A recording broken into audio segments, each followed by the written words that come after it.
Woohoo, guys! Welcome to Learn English with Listening. Today, we have a long video packed with English language vocabulary. We're going to talk about essential phrases for travel, everyday words you need in the kitchen, in the bathroom, and on the road. Words will be accompanied by practical examples, so let's dive right into it. Welcome to New York. Oh, beauty. I am staying in a hotel in Hudson Yards, and because of that, today we're going to learn English at the hotel. So, if you're interested in getting a tour of my room and learning some English, please continue watching this video until the very end. First of all, the bed. This is a king bed. A king bed is usually the largest bed you can think of. You can have different types of rooms in hotels. Whenever I travel, I ask for a king bed. Now, there is also a type of room called a queen room. Queen rooms have a queen bed, which I don't know exactly how much smaller it is than a king bed, but I would say it's a bit smaller. The queen bed is kind of small for me and my husband because I turn a lot, and he turns a lot too. We prefer the king bed. Now, I love the hotels that have all of the controls next to your bed. This button activates, as you know, shades, and this is what it means. Shades are curtains. Every hotel room, almost every hotel room, has a mini bar.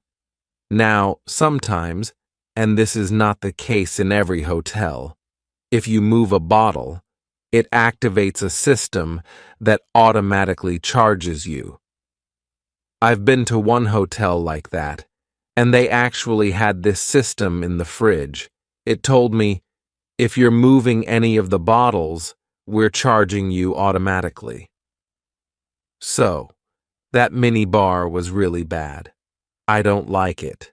I don't like being unable to move bottles, because what I do is go to grocery stores, buy yogurts, and store them in the mini bar.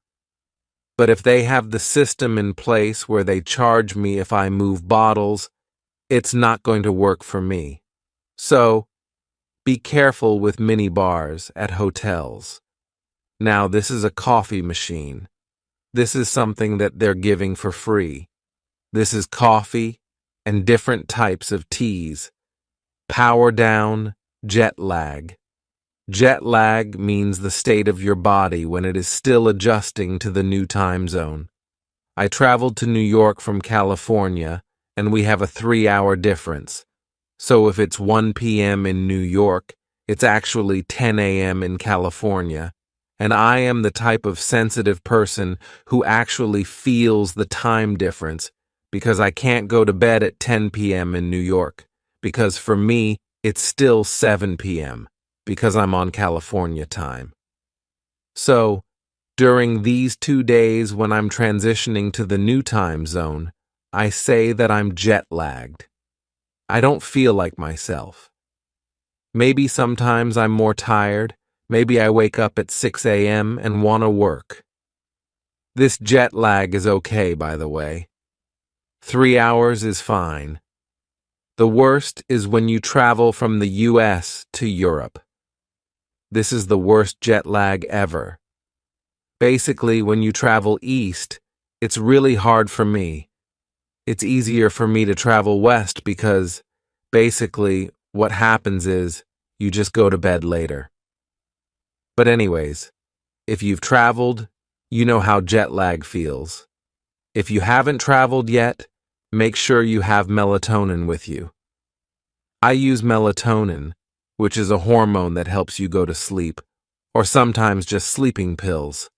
But definitely have something that you know helps you go to bed. Now here's the mini bar. Sometimes I'm afraid to touch things, but here I know they're not going to charge me for just moving them. But anyways, if I remove something from here, I will find a bill when I check out. Oh wow, I actually have the same lip balm. Please kindly note, Any items that are opened or removed from the room bar will be applied to your bill. There you go. Oh, wow. This is the first time I'm seeing this. They are providing so many cool things. Support cell renewal, collagen mask.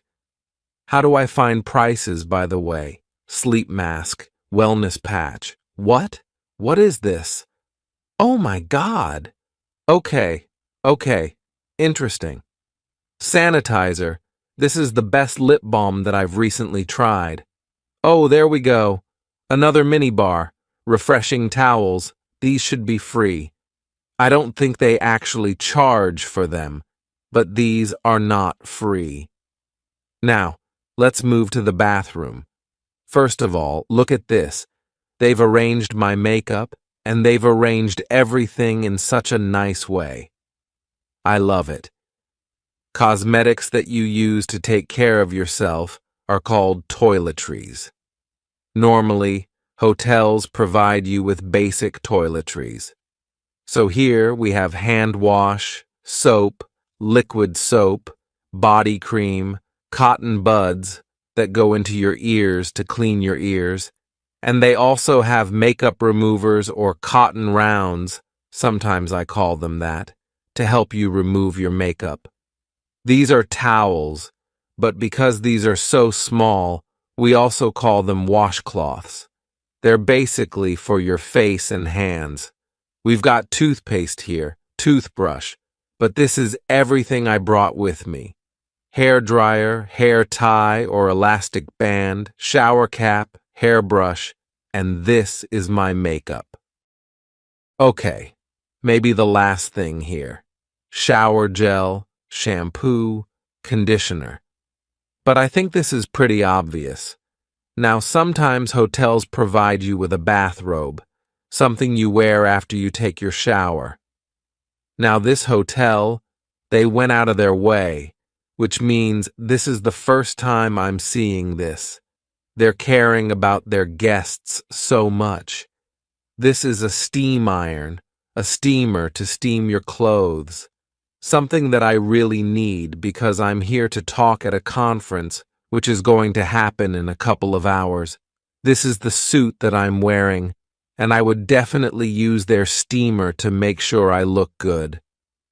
Okay, something else. Sometimes hotels provide slippers. By the way, I'm taking these home with me because they are the comfiest slippers I've ever worn. These are leftovers from room service. Room service is a service where you can order food right into your room. They have in-room dining, room service bar, fitness spa, hotel information and all that. And this mini iPad, which is super cool. Oh, by the way, this is complimentary, meaning it's free. Complimentary water. I think this is actually it. I've shown you almost everything. The last thing that we have here, you can buy this tea or proteins. Again, they have a note that it is not free. If you remove it, they'll charge you. You can touch it, but if you remove it, they're going to charge you. They also have gym gear, yoga mat, blocks, and this is a roller, I think. Again, you can use them during your stay, but if you take them with you, they're going to charge you. And these are, oh my God, laundry. Guys, this is something we need to talk about. I do not understand people who use laundry at the hotel.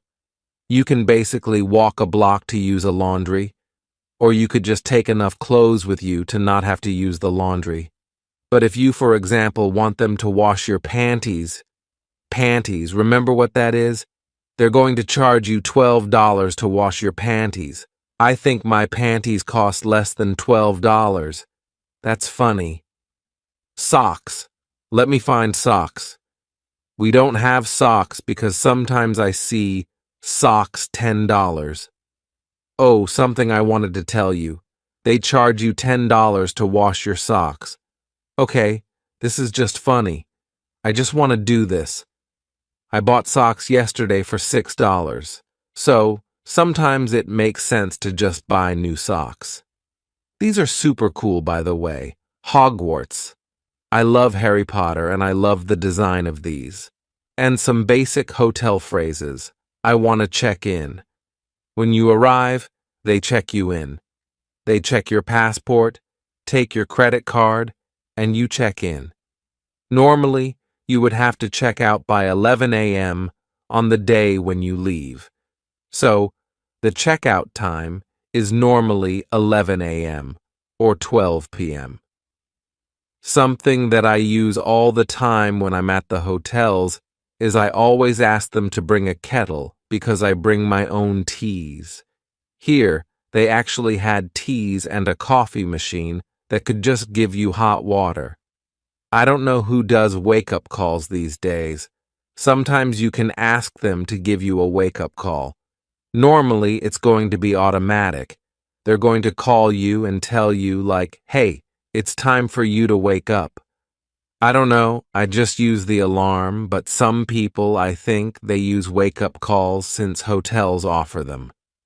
Also, some hotels have breakfast included, so always ask if breakfast is included, what time breakfast is, and where it is. Just remember, in general, that when you're traveling, when you're staying in hotels, no one expects you to speak perfect English. Just try and explain whatever you want, be friendly, and don't be afraid of making mistakes. So we just arrived at the airport, and I booked a transfer with a transfer company. You can also book a taxi. So a transfer is something more formal and something you have to pre-book. A taxi is a car that you just catch on the street or use the Uber app to get. Of course, depending on the city, you will be able to use public transportation to get to the airport. Now, once you're here, you need to figure out which terminal you're in.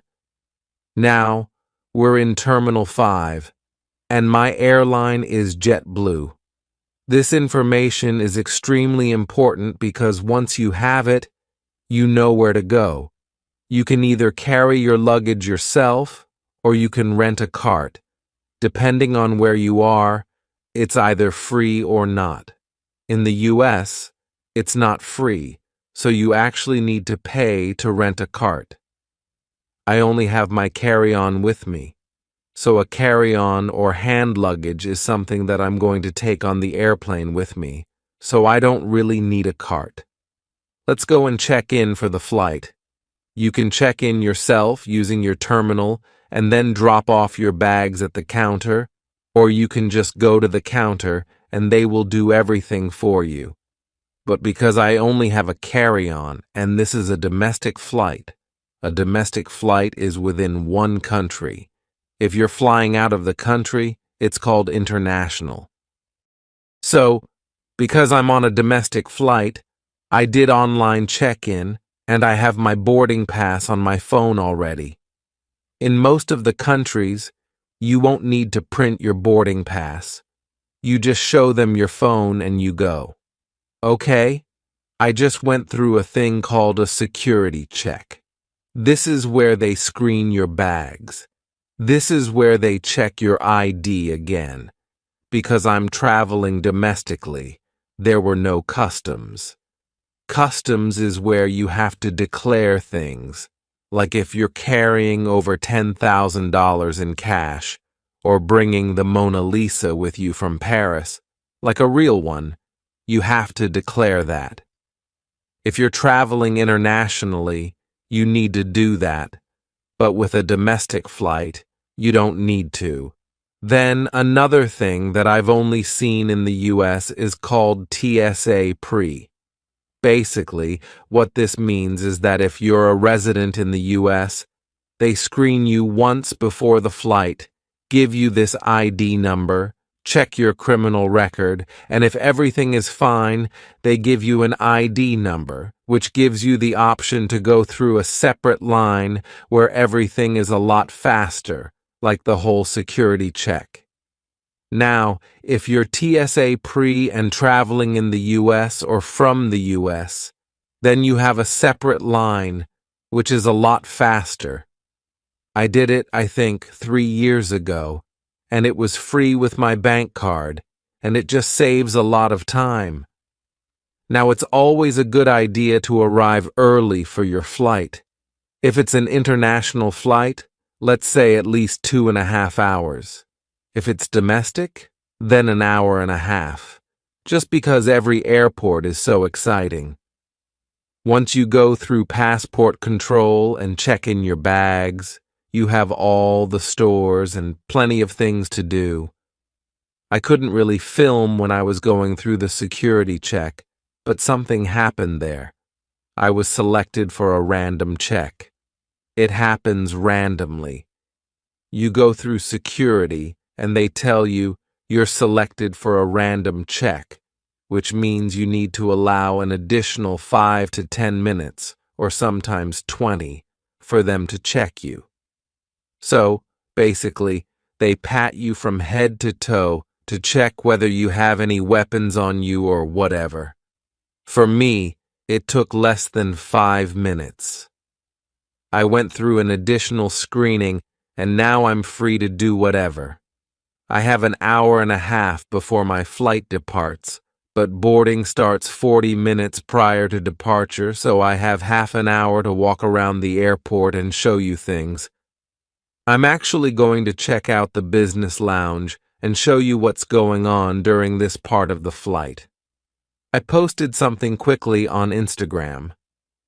If you don't follow me there, oh, you totally should. It is called Linga Marina. I post almost daily stories about my life in the US, and I also post short videos about learning English. So, make sure to pause the video here, follow me on Instagram, and come back. This is called the Departures and Arrivals Board. This is where you check when your flight departs and which gate you need to go to. Now, it's super important that you actually check how long it's going to take you to get to the gate, because at some airports, like Frankfurt Airport or London Heathrow, it can take you 20 minutes to get to your gate, so it's super important to time that. Otherwise, if you're late for boarding, you can be denied boarding. Even if you're checked in, even if you've passed everything, they can tell you, your flight is already closed. Go ahead and book another flight. Which is kind of stressful.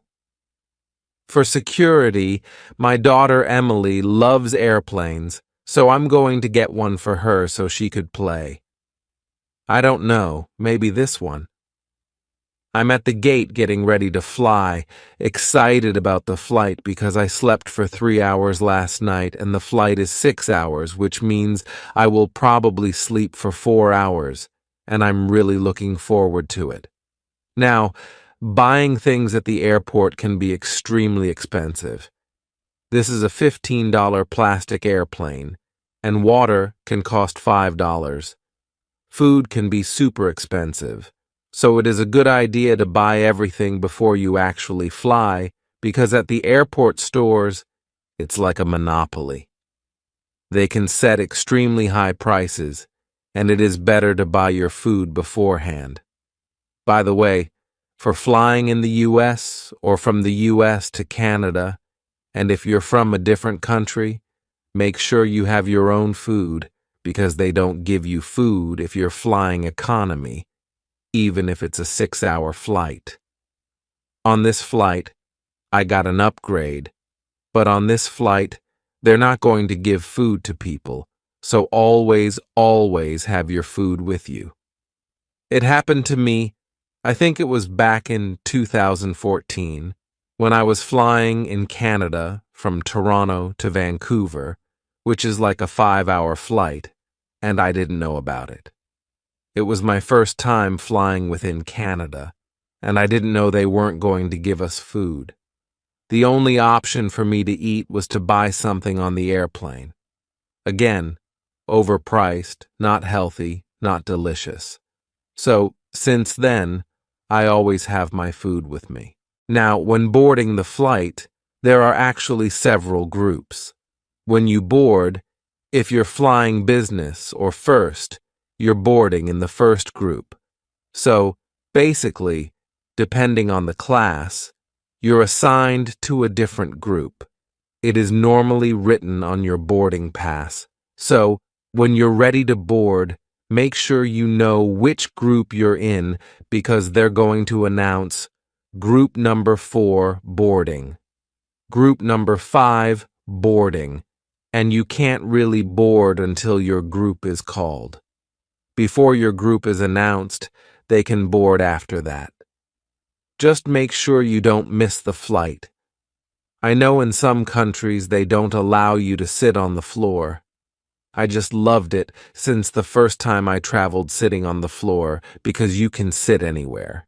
Anyways, what I wanted to tell you is that if you're traveling internationally, you also have this opportunity to shop without taxes, which is called duty-free. Basically, prices can be 7 to 10% cheaper compared to local stores. And if you are looking to buy something more expensive, like maybe a perfume or some makeup, it makes sense to buy it in a duty-free shop. So if you have time at the airport and you decide that you want to treat yourself, then do some duty-free shopping. Now, this is a domestic terminal, so they don't have any duty-free shops here. But if it's an international terminal, any store there, except for food stores, will be duty-free. I used to like shopping duty-free, but what I didn't like is that sometimes you buy things and they take them away from you so you don't consume them in the country. They give you everything back when you land in your destination country, and it just adds more hassle. I think that happened to me in Canada when I was flying back to Russia. They took everything away and then gave it back when we landed in Russia. I bought this face cream that I really wanted to use when we were flying. I don't know. There are so many surprises when you fly. I'm trying to talk about everything that could possibly happen. But, I've been flying a lot since I was 14. I've been flying alone, but every airport is different. Every country is different. I would say American airports are where you get less service. Like in Dubai, for example, you can get a free stroller for your kids. In some German airports, you can get a free coffee or free water, and they have very good restaurants. Here, it's much more like everything in the US. You have some fast food joints, you have some souvenir stores, but they don't provide you with free strollers, no free coffee or tea. You can find some water fountains to drink for free, but basically, that's it. I like the fact that in the US, you can buy makeup like this from a vending machine. This is Kylie Cosmetics. Oh, I think this is super cool. Okay, this is the restaurant, pretty standard. I'm not going to film in here, but you have the idea. Okay, sometimes you cannot get a direct flight to your destination, which means, for example, if I wanted to fly from New York to San Francisco, I had an option to buy a non-stop flight, which I got.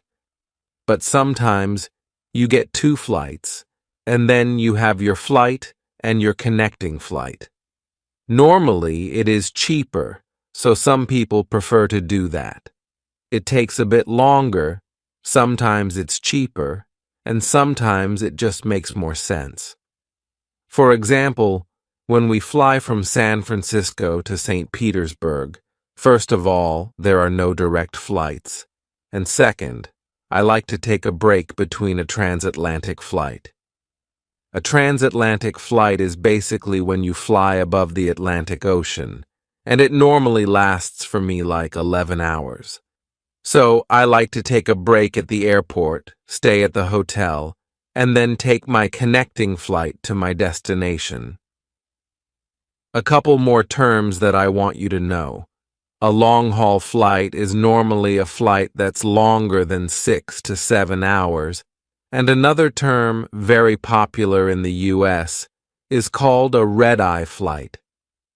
Basically, I like how American English is created. A red-eye flight is when you have to wake up super early, maybe like even 2 a.m. in the night, to get your flight. And when you arrive, because you didn't sleep well, your eyes are red, so this is called a red-eye flight. Now, Americans are obsessed with collecting miles, and I'm obsessed with collecting miles. Some banks give you miles for using their credit cards, like Chase Bank or Brex. So, you collect miles and then you can redeem them for your flight. This means you can fly business class for like $60 and 150,000 miles, which again, in my case, because I have a business and we have a lot of transactions, we have a lot of miles that I can redeem for business class flights. Now, one more thing. There is business class, and sometimes there is first class. Now, first is supposed to be extra luxury, but not in the US. Sometimes first class in the US just means wider seats, and that's it. Applause. On the airplane, don't forget to fasten your seatbelt for takeoff and landing. Okay, I have arrived. I slept through the whole flight, which is perfect. Now, when you arrive, if it's a domestic flight, you just go to baggage claim to get your suitcase, then you go to taxis, and then you're out. And that's it. If you were flying internationally, you have another passport control when you arrive in the country. Something to remember about the United States, especially if you're coming to New York or Los Angeles, is that sometimes you can wait for 2 hours in line just to get through passport control. So just get ready.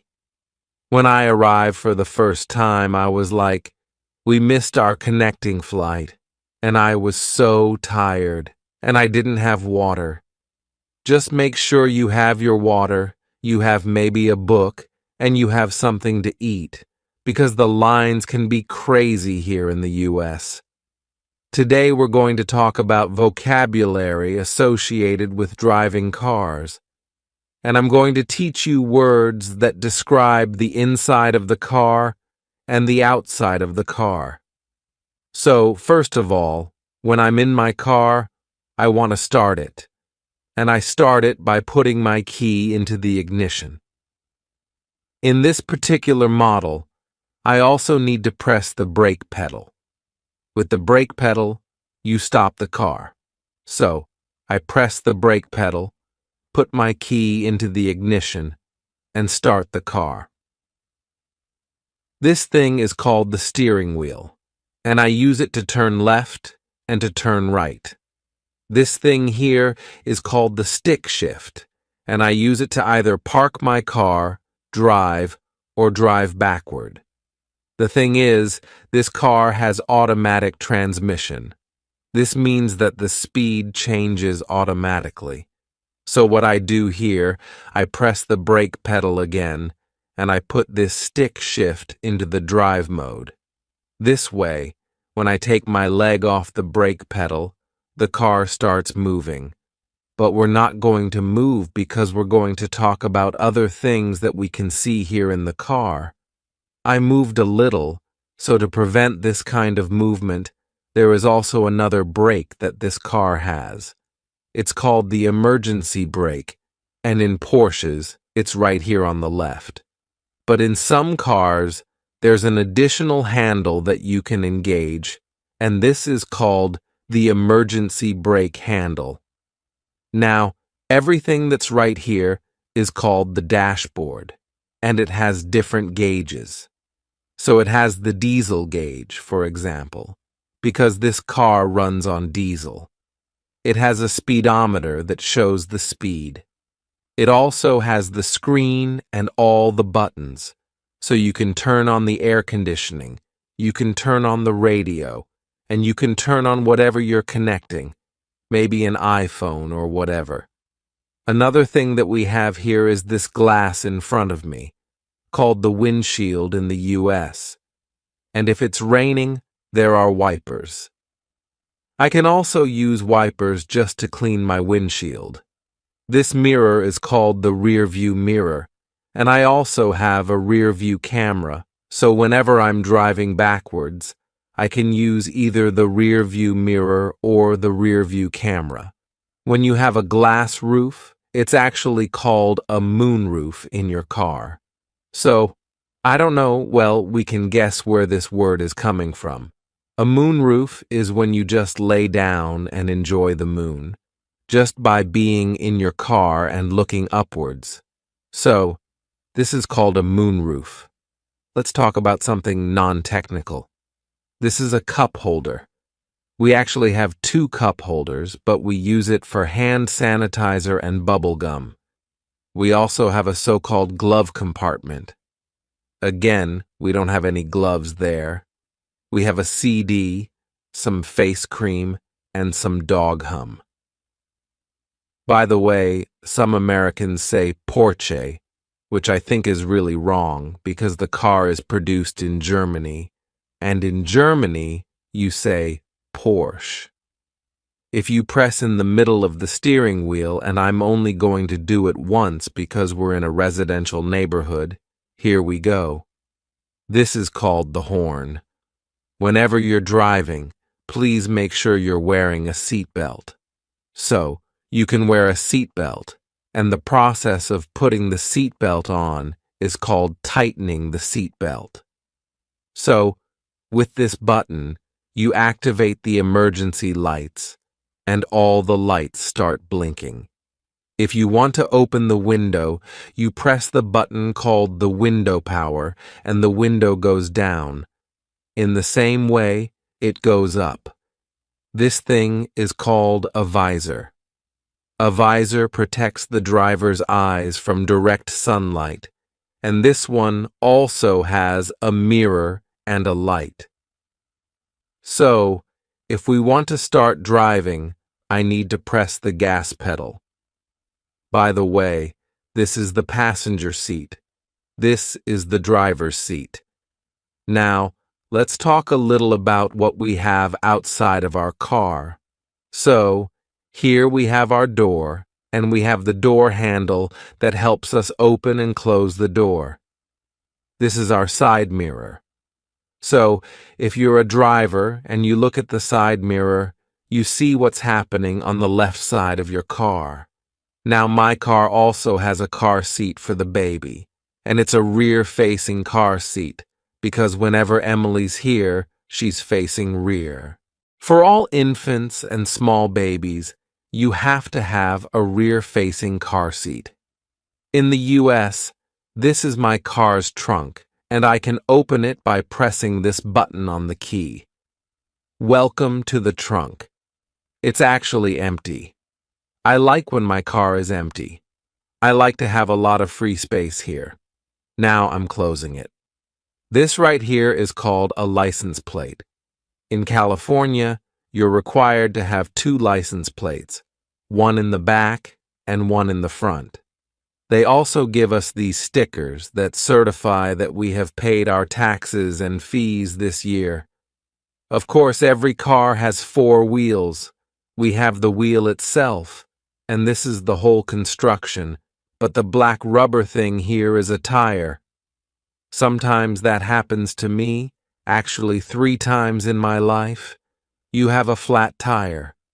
So, whenever you hit something with your tire and it goes flat, it's called a flat tire, and then you just have to go to a car shop to fix it. Now, here we have our gas tank. So, I come to the gas station, fuel my car, and then I close it.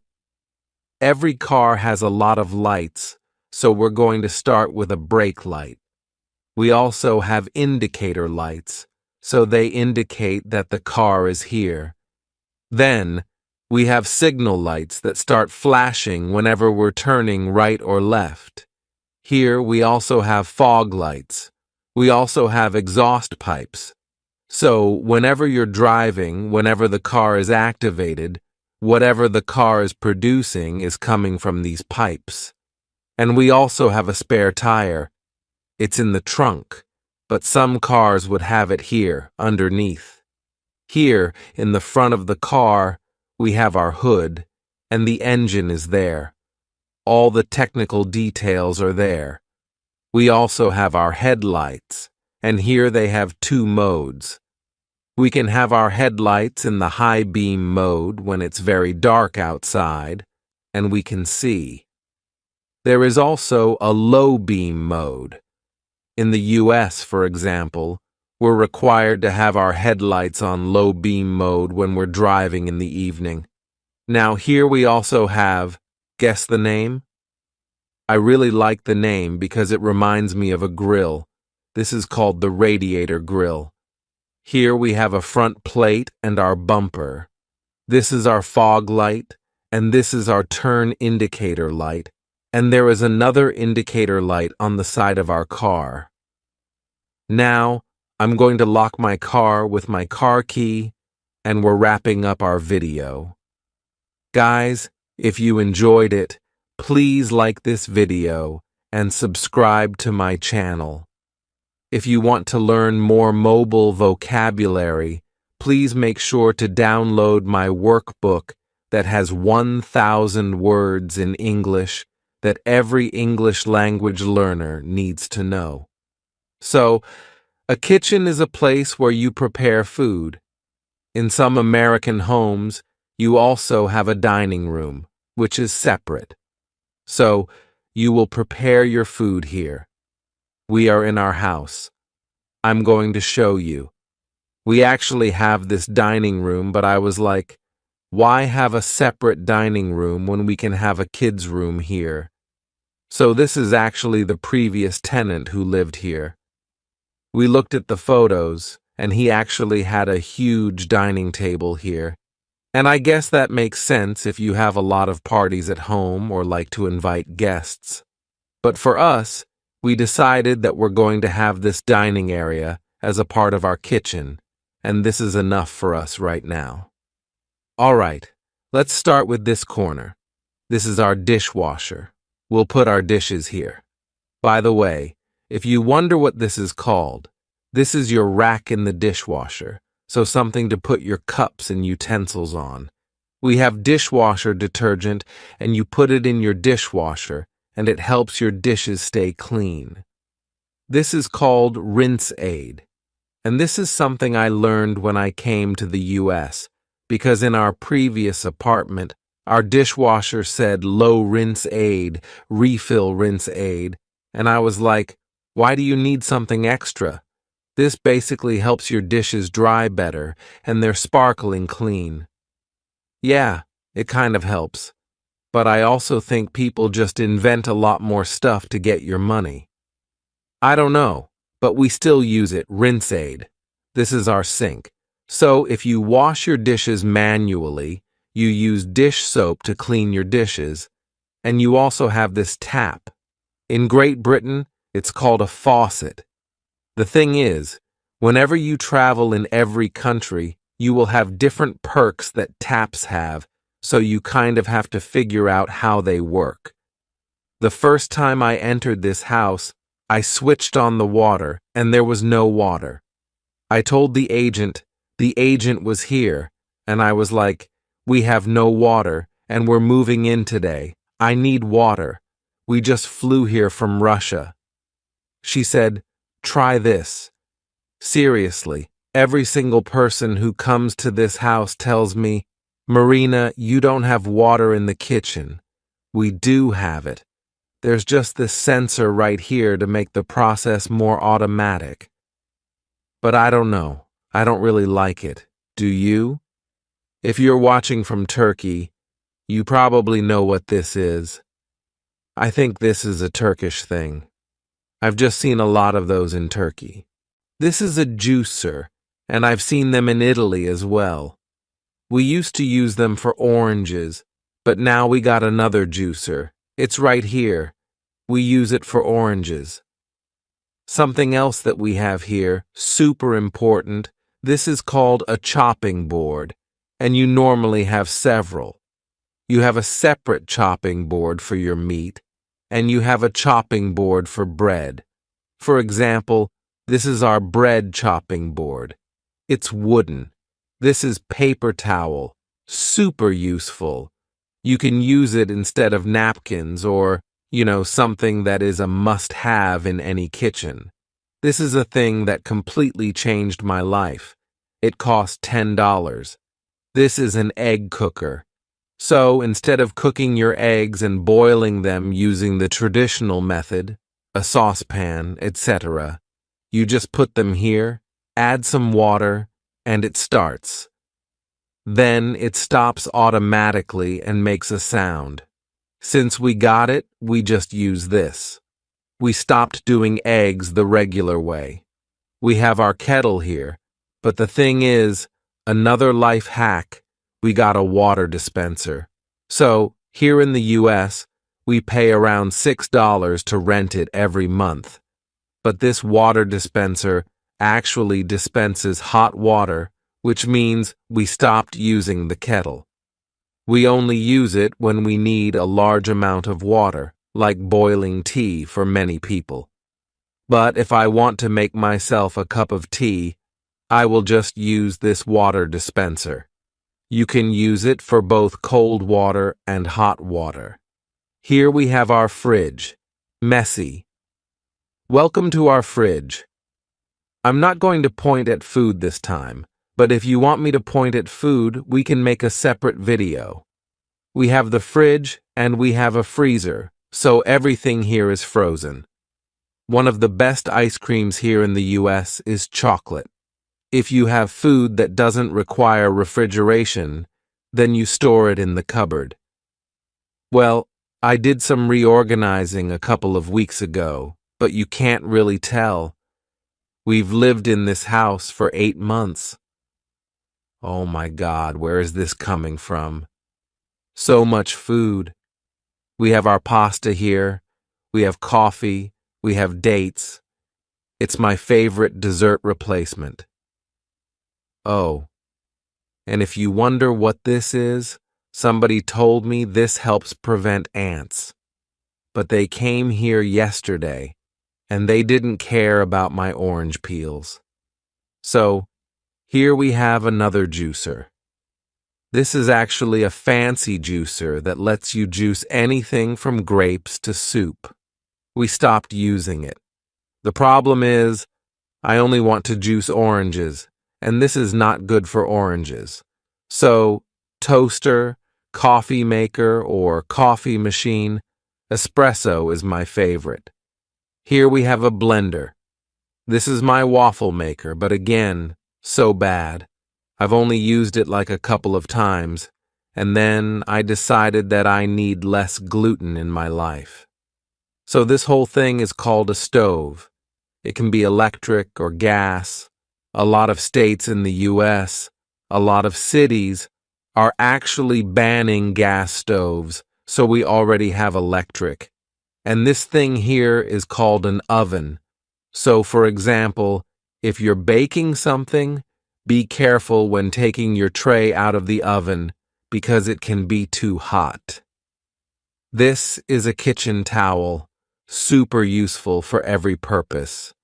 This is your frying pan. This is the larger one, so we do vegetables here, but we also have a little of different pans right here. We have a smaller one as well. This thing here can also be called a saucepan, and this can also be called a pot. This is a gift I got from my friend who lived here in Silicon Valley. She attended Stanford, and now she's gone. She lives in Paris. But before she moved, she gave me a lot of stuff for my kitchen. And this is my spice rack that was gifted by that friend, and we have several spices here. In a typical American home, you would also have some space for supplements.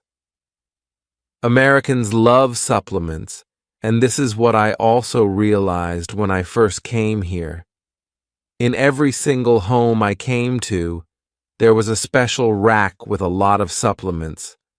And I was like, wow, that is exciting. People care about themselves. People care about taking vitamins. And I've started doing the same, and I feel better. Let's go through some smaller things that are also useful. This is a grater. You grate your cheese with it. This is a measuring cup, and if you look at American recipes, and this is, by the way, another great way to learn English.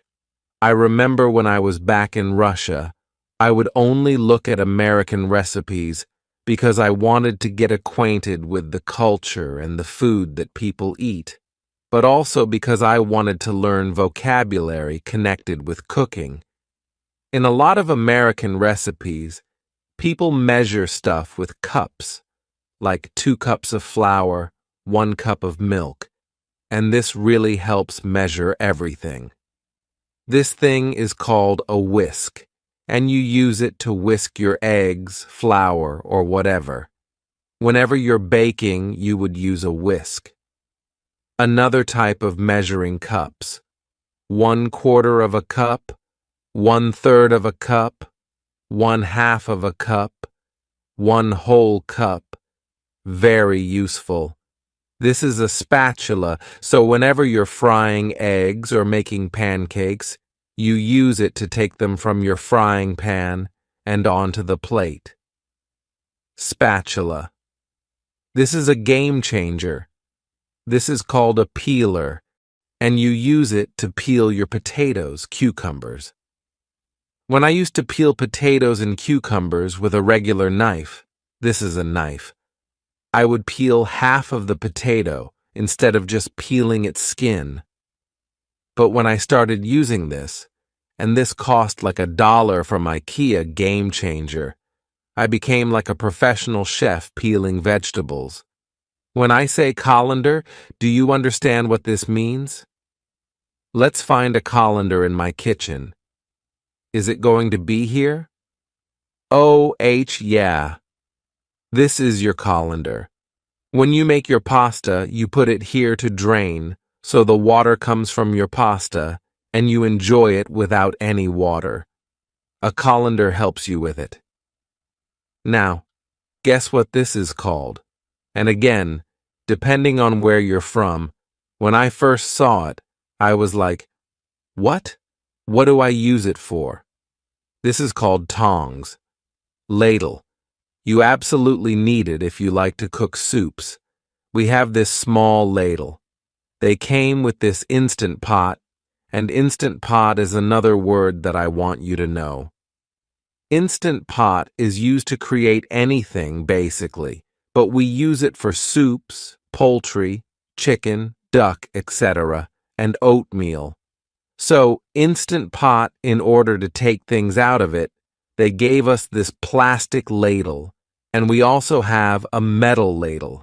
It's a big ladle. Rolling pin. You use it to flatten your pastry whenever you're baking something. Rolling pin. This is called a corkscrew, for you to open your wine bottle. Corkscrew. Very basic, but just to remind you, this is a spoon, this is a fork, this is a knife, and we also have these amazing chopsticks. My friend brought them from Japan, and they're a piece of art. This is a chopstick. Okay, guys, I think this was really comprehensive, but I also realize there are a lot of other words that we haven't covered in this video, like kitchen shears. These aren't actually scissors. These are kitchen shears. They help you cut through meat and bones. They have this special section, I guess, that's for crab. Just because the kitchen comprises so many objects, there are a lot more words to learn. I am in an American bathroom, and the first thing that I wanted to start with is something that surprised me in a lot of American bathrooms. Because this is not a typical one, because this bathroom has a handheld shower. This is a handheld shower. You can hold it in your hand. There is also a rain shower that comes from the ceiling directly.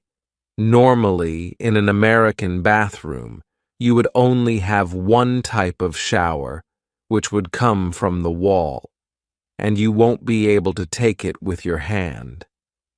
In the country where I come from, Russia, normally we would have a handheld shower. So here, remember, handheld shower and rain shower. That's in the ceiling. She also has a rain shower and a sauna. Another thing that might be interesting for you if you are from Europe. This thing is called a shower valve. In the US, you would have two shower valves. The first one, this handle, would regulate where the water is coming from, whether it's from this shower or another shower, and you also switch it on and off. And here, you regulate the temperature. So, this is the temperature shower valve.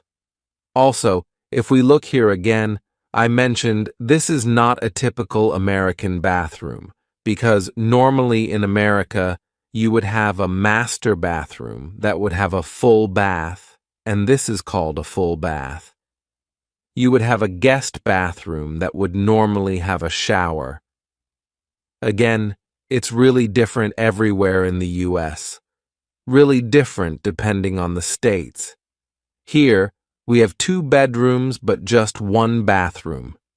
This is the first time I see something like this in the US, because this is a flipped house made especially for rentals. And here we have this bath, and here we have this bath valve that regulates the bath, and we have the temperature valve. This is the bathtub, but here it's also a hot tub because it has this massage and air bubbles option.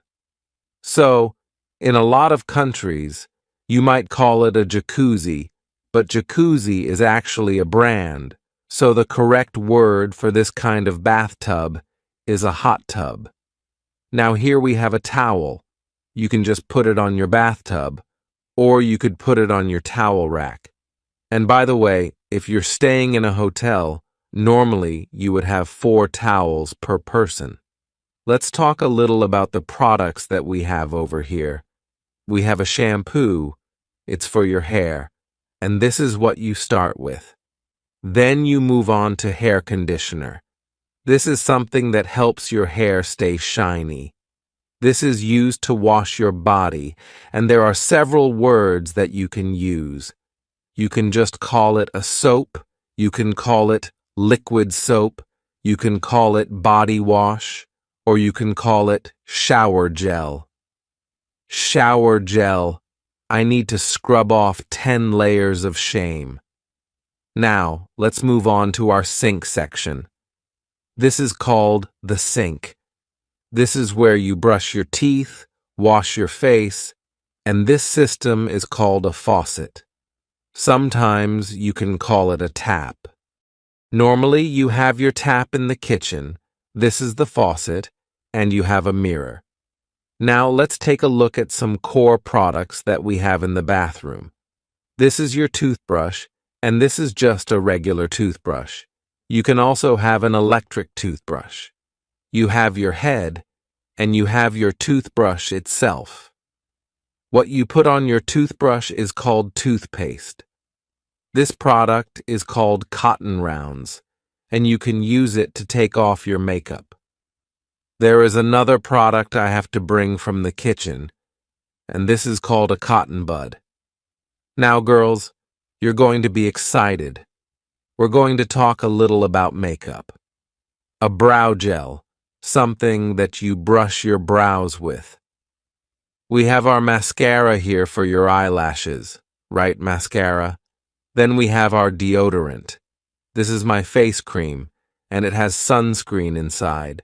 So face cream, and if I wanted to protect me from the sun, then it has sunscreen. This is lip balm. There's a difference between a lip balm and a lipstick. Lipstick has color. Lip balm doesn't have color. It's just nourishing for your lips. Hair dryer. something to dry your hair with. This thing is called a razor, something you shave your hair with. Razor, that's Dad's razor. Here we have our toilet, the toilet seat, and if you want to flush the toilet, you just press this handle. We have toilet paper, as we have it for our teeth.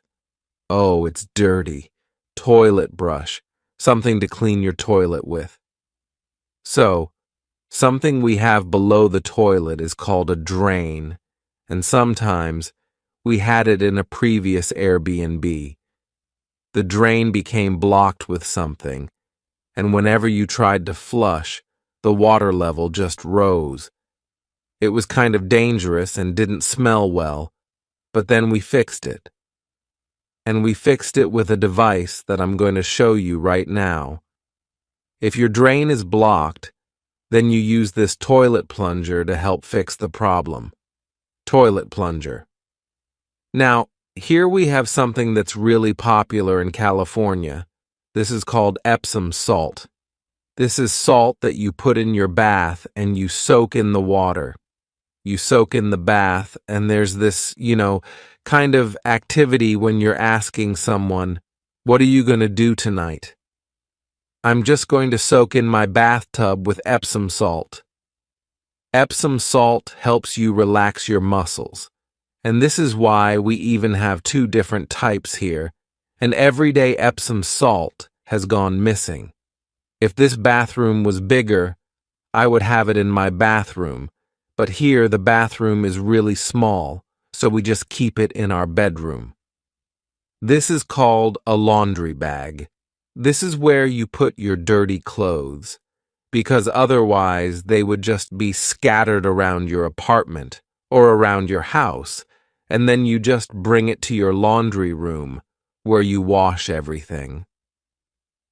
There are a couple of things left that I wanted to show you. So, here we have our T-hook. You can hang your towels here. Then, in the ceiling, we have an air vent. It helps the air from the bathroom go away, so you're not stuck in this mist and fog when you're showering. Whenever you're coming into the bathroom and leaving the bathroom, you have this light switch and another light switch. And the last but not least, what we have in a bathroom is a bathroom trash can. So it's the same word as for the big trash can that you would have in your kitchen or outside of your house. This is just a bathroom trash can. It's a little smaller. The topic of today's video is a nursery. A nursery is a room for your kid.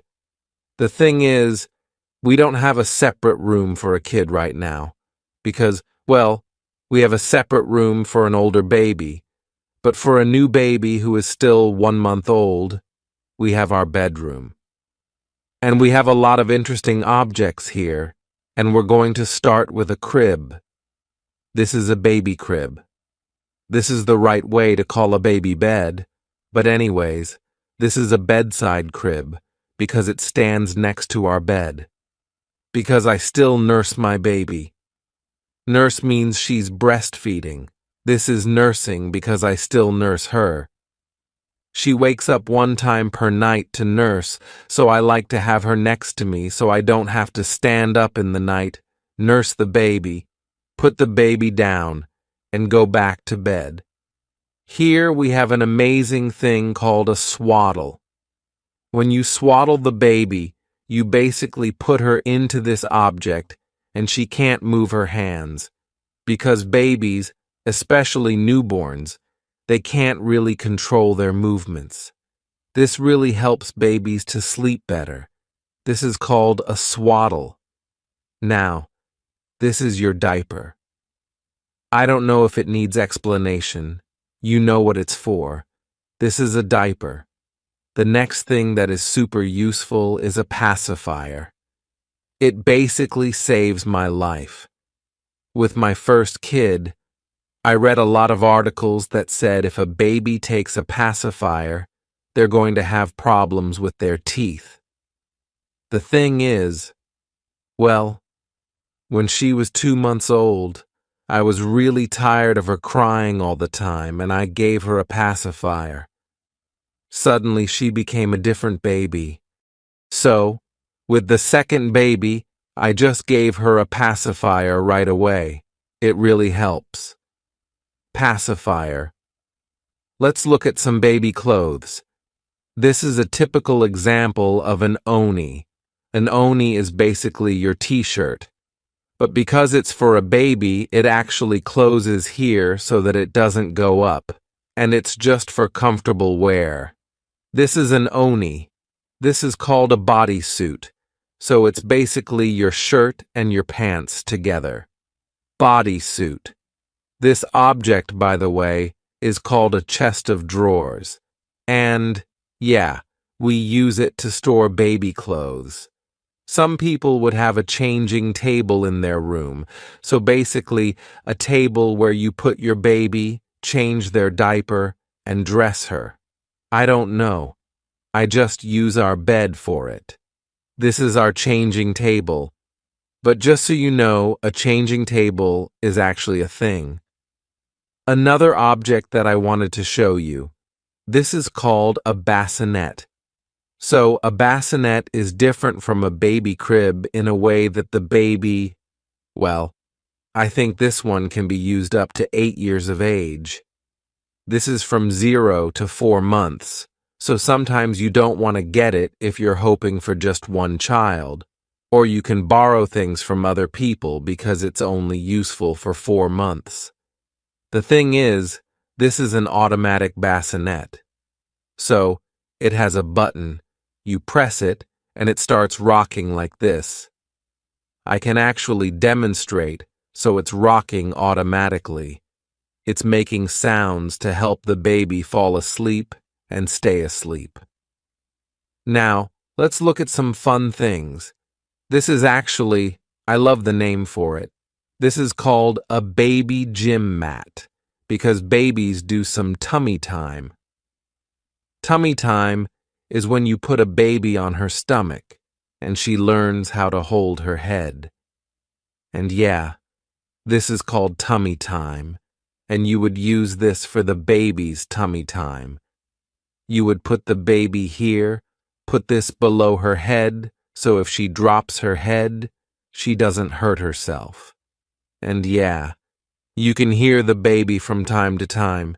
She's very close to music. Here, this is called a rattle, and you can have different rattles. This is like a toy rattle. This is just something, I don't know, something weird. But these are like the patterns. It's another rattle, another very, very cool object. This is called a bouncer. You put your baby here. By moving, she bounces this thing, and it kind of helps the baby stay entertained. The brand is Baby Bun, and I actually heard a lot of people just say, "We have a baby bun at home, but this is a bouncer." Another thing that you can do with your baby is rock your baby, and this is a bassinet as well. I have so many bassinets. My friend, she has 4 kids, and this time she decided to gift me a little bassinet that she had.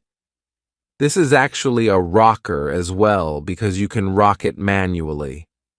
And I have it here because sometimes I jump on calls and my baby's with me, and it just helps soothe her if I'm on a call and I can't take her with me. This is for my older baby. This is called a potty. If the baby is learning how to use a potty, you call it potty training. And if your baby knows how to use a potty and no longer needs a diaper, you say that the baby is potty trained. That means that she would tell you that she needs a potty. The most frustrating thing about all of the words that I'm mentioning is that no one taught those words at school. Like, at least at my school, we didn't learn them. And when I came to the US, I became super confused about all the objects I could not name. This is why, at LinguaTrip, we created a workbook with the most useful vocabulary. It's not just another workbook that's full of charts and tables that you're never going to use. This is actual help with your English language. It is called Secrets of English for Intermediate Learners.